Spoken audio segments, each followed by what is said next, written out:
Our story this week is called The Night the Moon Fell, and it is on page 128, 129, and you can turn there in your book with me, or you can just listen along and go back and reread.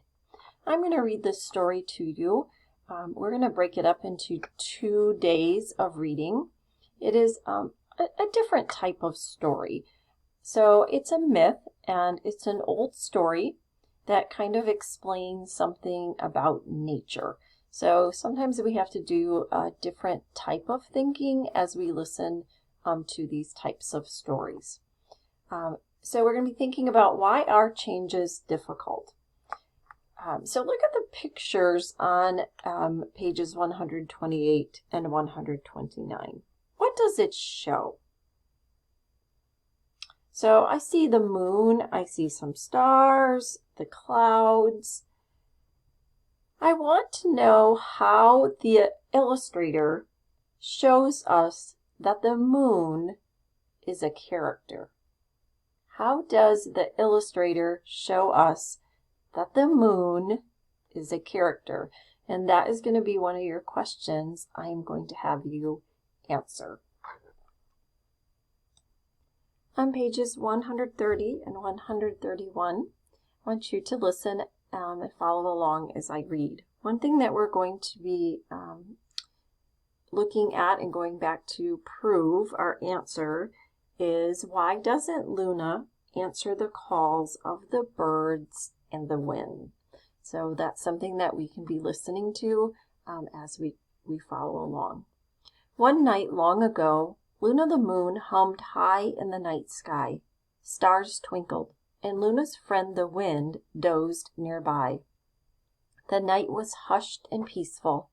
Suddenly the sky shook. A loud whoosh rattled the stars and startled the moon.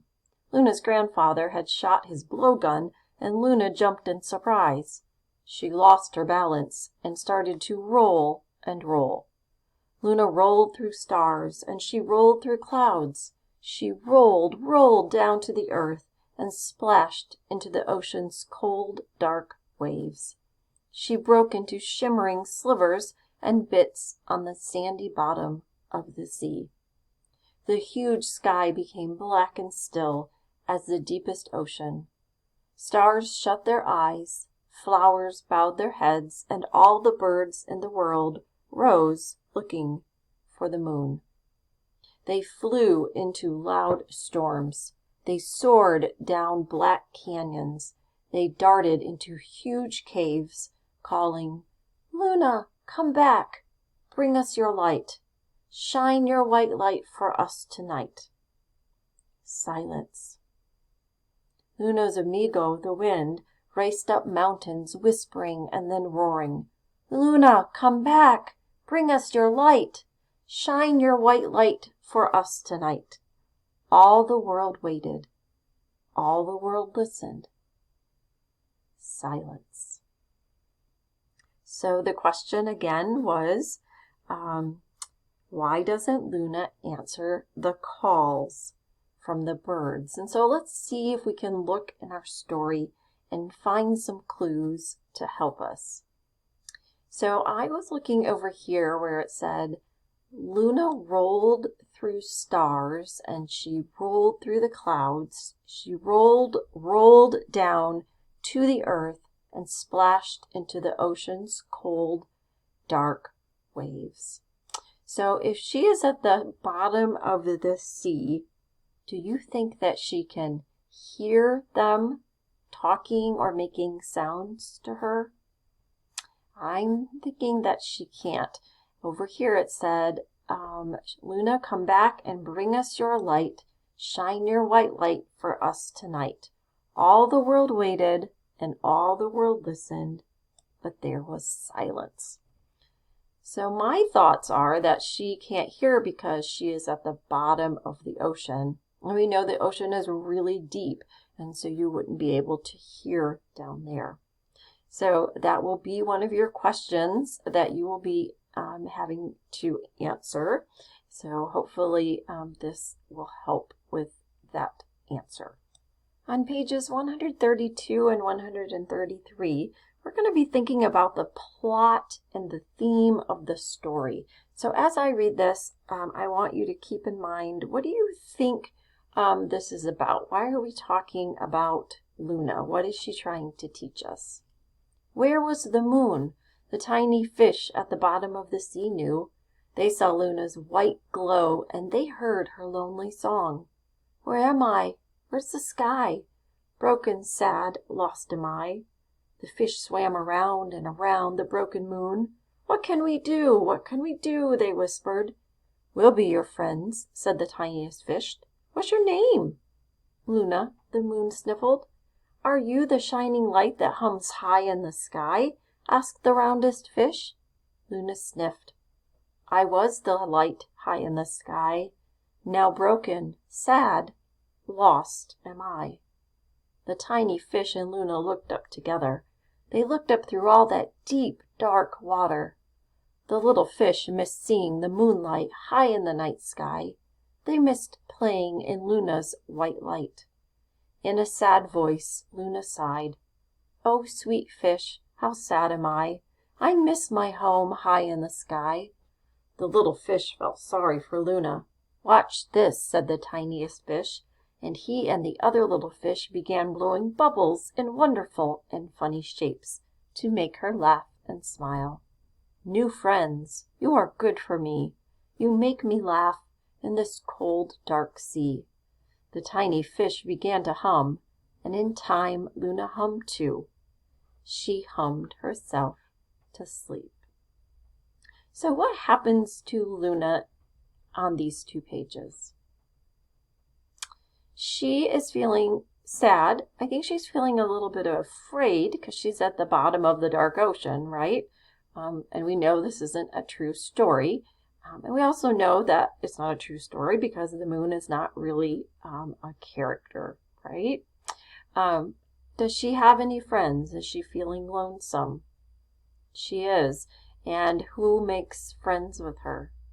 The little fish make friends with her. So this story, the theme of this story is about friendship and how we can make friends even though things have changed or are different. And we know that as second graders, as history makers, we are learning on the computer with each other, but we're still friends even though we're not right next to each other every single day. So it's just something to think about in a story, how they can make something that's not true relate to something that we might be experiencing right now. That is one of the questions that you're going to be answering. So hopefully you paid close attention. We're going to read pages 134 and 135, and then we're going to stop for today. Because this story has so many cool things in it. We have lots of things to talk about. When she woke, Luna looked around. She saw colors. She saw forests of coral and kelp, goldfish that glistened, and bluefish that flew. Seahorses galloped gently by, and starfish waved their lavender arms. Yes, said the roundest fish, our water world is beautiful too. Oh, said Luna, gasping at all the spinning, silver whirls, and her surprised ooh rose into glowing bubbles. He's gone now, Luna.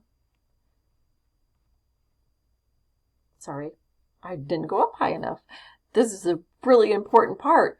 But a large dark shape with eyes cold as stones brushed by. Bright fish darted away.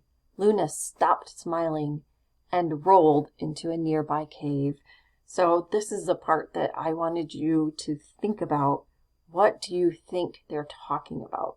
So I'm going to be asking you this question, and I want to hear your answer. I don't want to give away what the answer might be, but think about something that would be in the ocean that is large. It's a dark shape with eyes as cold as stones.